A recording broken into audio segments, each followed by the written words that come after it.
Assalamualaikum warahmatullahi wabarakatuh. Salam budaya, rahayu, rahayu, rahayu, Om Swastiastu.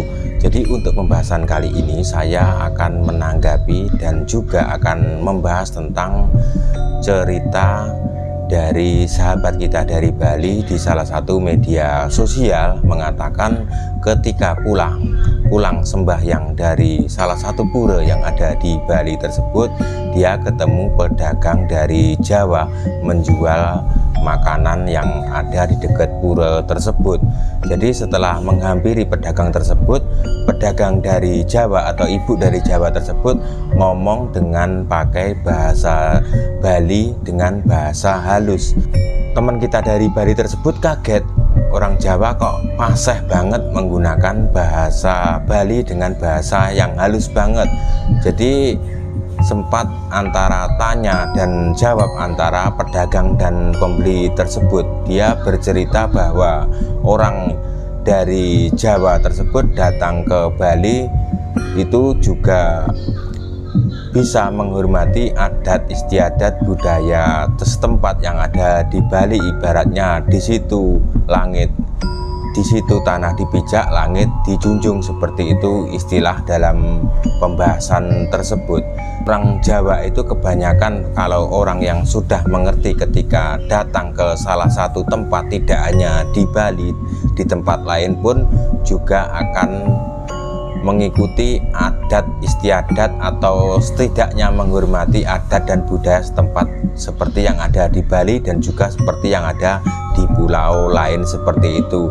Dan di dalam curhatan tersebut, teman kita dari Bali mengatakan bahwa orang Bali juga harus mengikuti apa yang dilakukan, contoh yang baik seperti yang dilakukan seperti ibu yang ada di Jawa tersebut.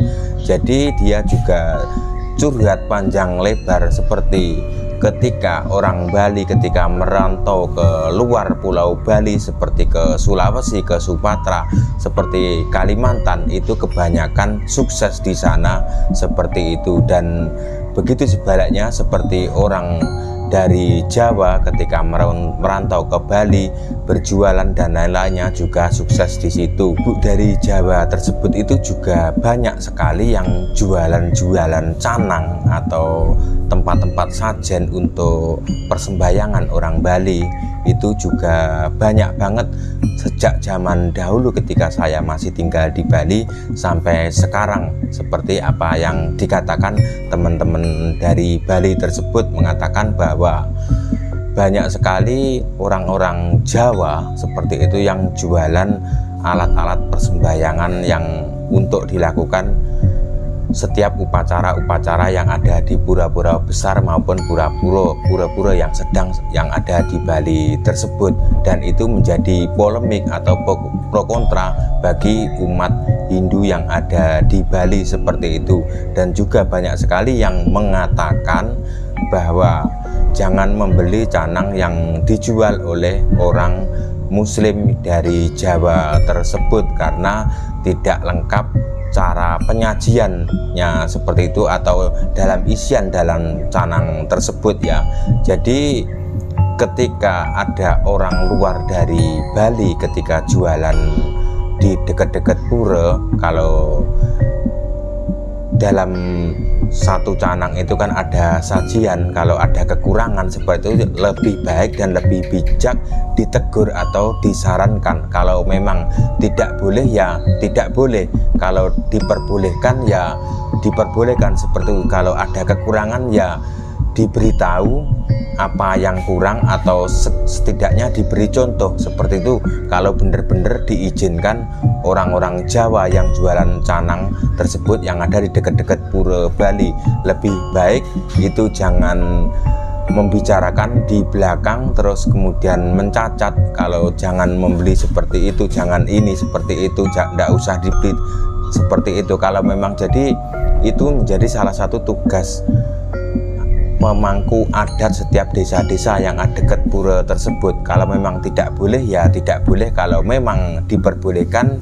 dan dalam sajen atau canang tersebut ada kekurangan atau kurang kurang lengkap ya harus diberitahu supaya lengkap seperti itu. Itu hanya saran pribadi saya ya. Mohon maaf jika salah kata. Saya tidak sengaja menyinggung perasaan teman-teman yang ada di Bali atau tokoh-tokoh adat yang ada di Bali. Jadi saya itu selalu mengajak orang Jawa, orang Bali, orang luar pulau seperti Kalimantan, Sumatera, Sulawesi, NTB, NTT seperti itu supaya guyub rukun. Jadi kita itu sudah tahu kita itu punya perbedaan adat dan istiadat yang berbeda dan juga bahkan berbeda-beda bahasa, tapi kita harus tetap satu nusa satu bangsa.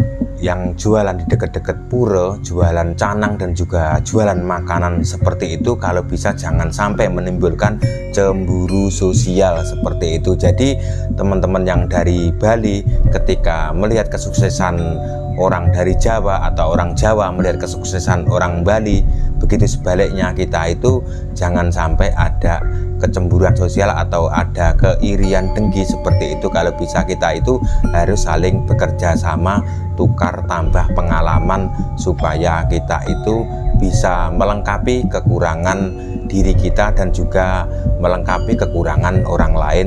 Itu lebih baik dan lebih bijak. Juga banyak sekali punya teman-teman kenalan waktu di perantauan seperti yang ada di Sumatera, di Medan dan juga di NTB, di Lombok, di Sumbawa dan juga di Bima. Seperti itu saya juga banyak teman orang-orang merantau dari Pulau Dewata Bali. Di sana itu kebanyakan juga selain menjadi buruh kasar juga banyak sekali yang sukses menjadi pedagang yang ada di luar Pulau Bali. Seperti ketika mereka tinggal, contohnya seperti orang Bali yang ada di Sumbawa, mereka juga menghormati adat istiadat budaya setempat yang ada di Sumbawa seperti itu. Seperti ketika orang Bali seperti di Jawa juga menghormati adat dan istiadat budaya yang ada di Jawa. Begitu sebaliknya ketika orang Jawa juga ketika ke Bali atau di tempat pulau lain juga harus wajib menghormati adat istiadat budaya setempat. Jadi pesan saya buat teman-teman yang dari khususnya seluruh pulau Jawa itu ketika merantau ke tempat di Bali atau di luar negeri, kita itu harus menghormati adat budaya setempat. Jangan sampai kita itu mengganggu warga tempat kita tinggali di tempat perantauan tersebut. Jika ditegur oleh orang-orang dari Bali maupun orang dari pulau lain, itu jangan sampai tersinggung, karena setiap pulau itu punya cara, punya perbedaan, punya kebiasaan, punya adat, punya budaya masing-masing. Yang jelas pasti beda dengan budaya yang ada di tempat kita. Kita juga harus sebagai pendatang juga harus menyadari jangan sampai kita itu merasa ketika ditegur kita akan marah.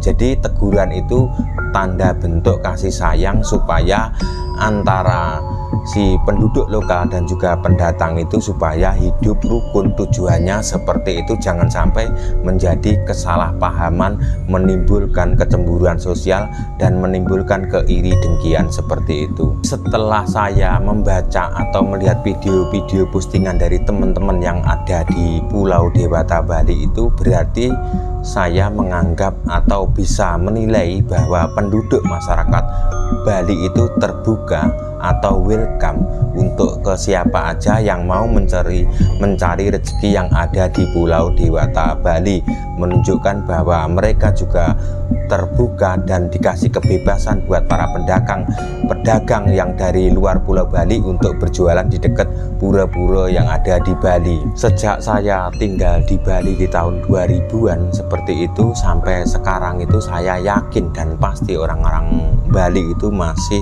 seperti yang dulu, tidak merubah adat dan budaya dan terbuka untuk siapa aja yang mau mencari rezeki yang ada di Pulau Bali tersebut.